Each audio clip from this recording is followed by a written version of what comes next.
guys, welcome back to Food Prep Guide. We are in the kitchen today doing some meal prep. So we are going to be making homemade pizza crust. And since we have all of our ingredients out already, we're going to go ahead and make 8 crusts, which will hold us over for a couple months. I love working in big batches like this so I can get all this out at once and set myself up for quick and easy suppers for a couple months to come. Let's get started. By the way, if you would like help building your food storage, scroll down to the description box of this video and click this link for our free 1-year food storage plan. We calculated a year's supply of food for one person, then broke that data down into a week-by-week list of items to build your pantry on a budget. We'll send it straight to your inbox. If you're new here, we invite you to subscribe and hit the notification bell so you don't miss all of our upcoming food preservation, pantry storage, and gardening tutorials. Now back to the kitchen. To start, we need 6 cups of warm water.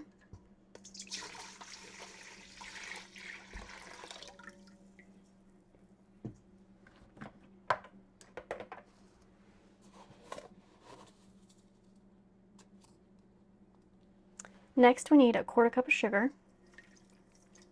Now, I don't remember if I mentioned it or not, but this is going to make 8 pie crusts. Next, we need 3 tablespoons of instant yeast. 1, 2, 3. Our yeast is done proofing, and remember, if you are using fresh yeast, you don't even need to wait that step. You can just move right along. But I just wanted you to notice that the yeast is nice and bubbly and nice foamy, and that is the signs of an active yeast that is ready to move on. Next, we need 1/2 cup of olive oil.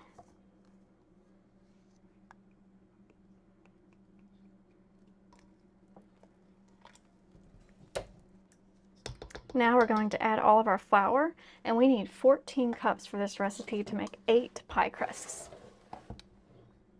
I don't bother sifting my flour first for pie crust because light and airy really isn't the goal for pizza crust, so I don't find that it's necessary. But if you want to sift your flour, you can certainly do that beforehand. 2, 3, 4,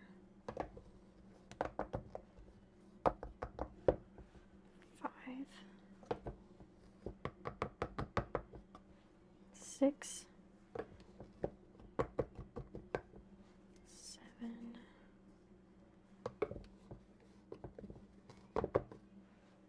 8, 9,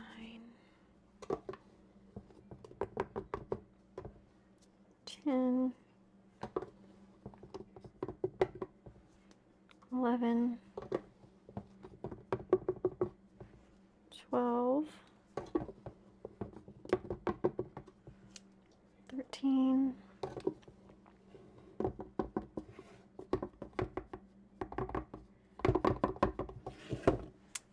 14. To that, we're going to add 4 teaspoons of salt. 1, 2, 3, 4.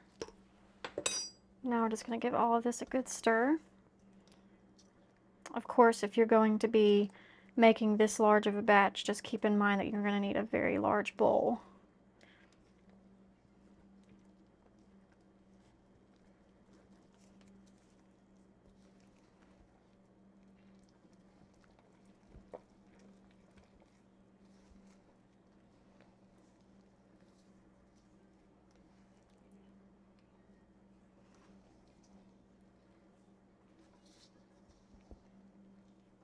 You can certainly use a stand mixer for this if you prefer, but I find that most stand mixers, unless you have like a commercial sized, can't do a batch this large, but you can just break it up and do half of the flour mixture at a time.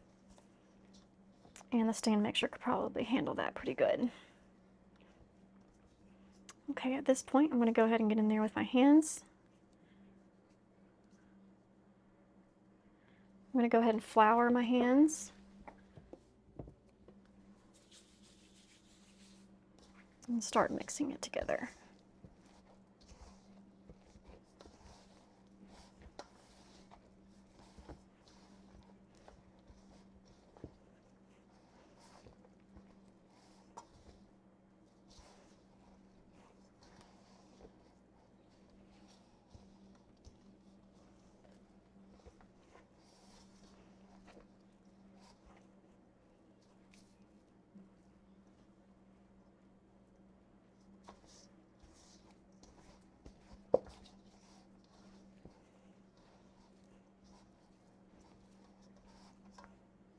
chunk of salt.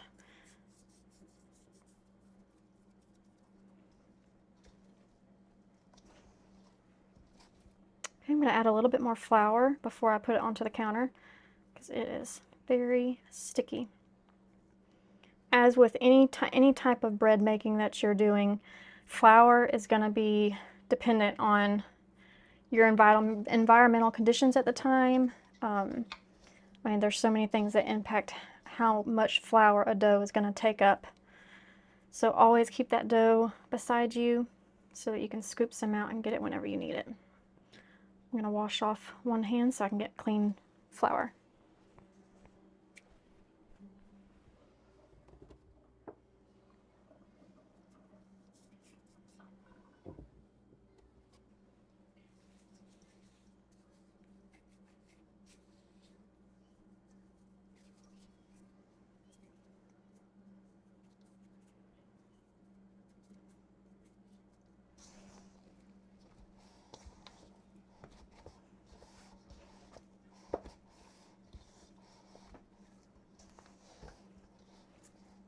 I'm going to mix this up really good. It's still going to be very sticky, but then I'm going to put it onto a floured surface and really start the kneading process. Right now what I'm doing is I'm not full-blown kneading. I'm just trying to mix all that flour in really good before we turn it out into our surface and actually start the kneading process.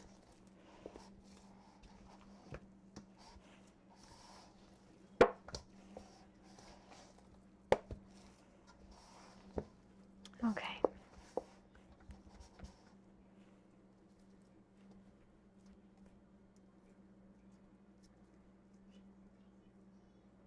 Now I'm going to flour my counter and plot this out, and we'll start kneading for about 5 minutes or until the dough is ready, which that's really what we need to go by, and I'll discuss the signs as we get closer to that point.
Just saw a clump of salt. I'm going to take that and kind of spread that around a little bit.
I'm about 3 to 4 minutes into the kneading process, and as you can see, when I'm trying to move the dough, it's still sticking really bad to my counter, which tells me there's still a lot of moisture in this dough, then it could use some more flour. So I'm going to continue kneading and sprinkling just a little bit of flour at a time until I get the consistency I'm looking for, which is a nice, soft, very light type of dough that isn't sticking everywhere. I don't want it sticking to my counter, don't want it sticking to my fingers, and when it's no longer doing that and it's nice and soft and smooth, almost like a marshmallow texture, then it's done. Until then, we're just going to keep on kneading.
The dough doesn't seem to be taking up flour from the counter anymore.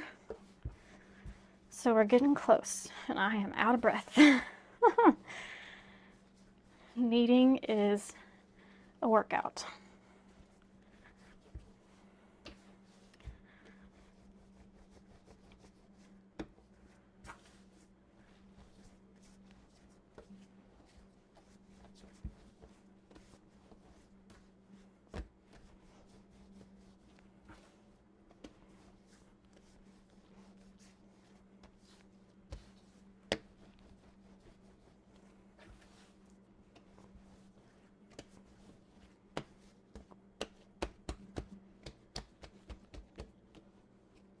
Okay, it's feeling nice and soft. It's a tad bit sticky. I'm trying to decide if I should add more flour or not. I think it's gonna be okay.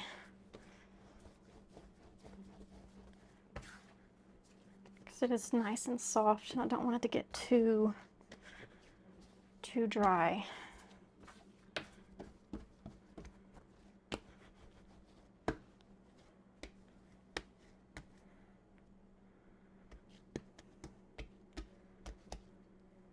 Trying to poke my finger in there and see how quickly it bounces back. It should bounce back a lot faster than that, so I am going to add more flour.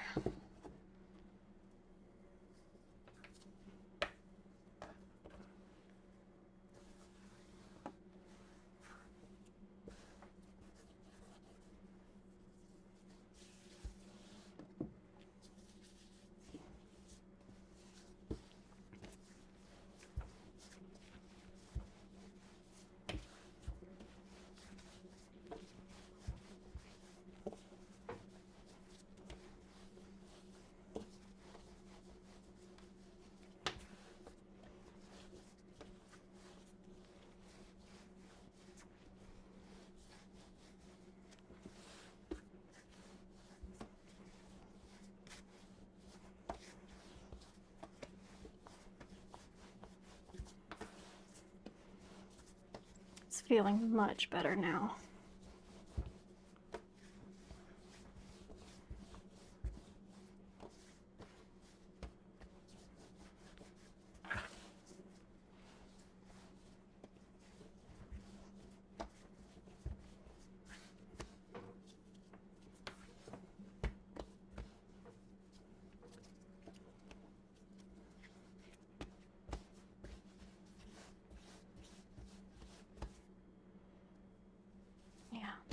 Okay, we are going to call that good. So at this point, we need to divide the dough into 4 balls. You can just use a knife here. I just have this dough cutter. Just seems to make it a little easier for me to get a nice straight cut without it sticking to the blade.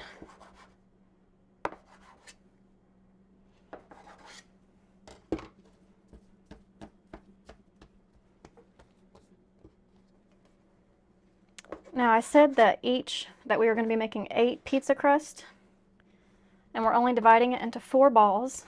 And the reason why I'm doing that is because my family of 5 needs 2 pizzas to feed us for a meal.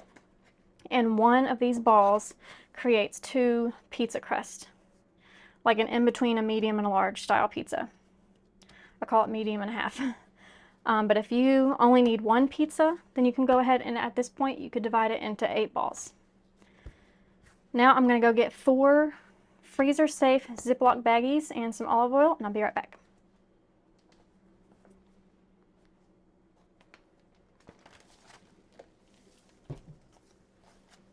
Okay, I have my bags here and I have my olive oil just off camera. I'm just going to pour a little bit of olive oil on my hand. That was a little bit too much. I'm going to spread that around some others. Poured out faster than I expected. And we're just going to coat that pizza crust in the olive oil. This is going to help it not get like hard and stale in the freezer. Because we are making this in a large batch, I need this to stay in top quality for about 2 months, and this olive oil is going to help do that. And I'm just going to slide the pizza crust into the bag. Actually, I forgot. I need to go ahead and put a little bit of olive oil in the bag itself. Pour a little bit into my hand. Now I'm going to go into the bag and just rub it around the bag, top and bottom.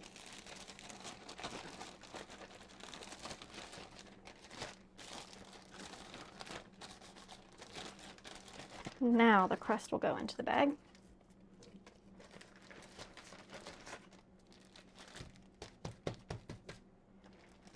Zip it shut. And this is ready to go into the freezer.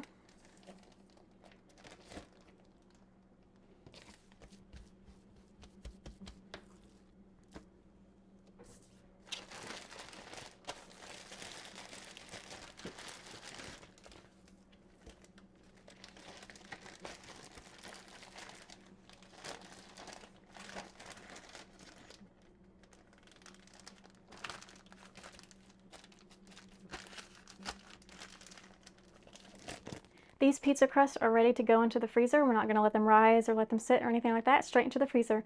Whenever it is pizza night and we're ready to use it, I will go ahead and take out a bag either the night before and set it in the fridge to thaw, or I will take it out the morning of and set it on the counter to thaw and rise.